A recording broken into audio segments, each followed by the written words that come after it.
Budget 2025 और 26 का 1 फरवरी को भारत सरकार ने पेश किया। किसानों की बड़ी अपेक्षा थी कि ये जो किसान सम्मान निधि है ये 6,000 से बढ़ के 12,000 हो जाएगी। चूँकि 2019 में जब किसान सम्मान निधि लागू हुई और 2025-26 अब आ गया 6 साल के बाद महंगाई बढ़ी, खाद बढ़ा, खाद का रेट बढ़ गया, बीज का रेट बढ़ गया, मजदूरी बढ़ गई, डीजल का रेट बढ़ गया। तो इसमें तो सरकार ने किसानों के साथ जो अपेक्षा थी उस पर कुछ नहीं किया। दूसरा, सरकार ने घोषणा की कि मसूर, अरहर और उड़द की 3 दालों को हम खरीदेंगे, मतलब MSP पर खरीदेंगे, लेकिन बजट में उसके पैसे का कोई प्रावधान नहीं है।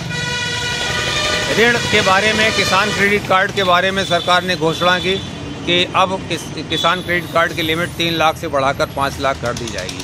लेकिन जो अनुदान मिलता है किसान क्रेडिट कार्ड में ब्याज पर किसान को, उसके लिए सरकार ने कोई प्रावधान नहीं किया, अपने बजट में उसके लिए पैसा नहीं बढ़ाया। तो ये भी सिर्फ घोषणा ही है। अब हम आते हैं फसल बीमा पर। फसल बीमा पर पिछले वर्ष जो सरकार का पैसा था वो 15,500 करोड़ रुपए था और 2025-26 के लिए सरकार ने उसका पैसा घटाकर 12,000 करोड़ कर दिया गया है।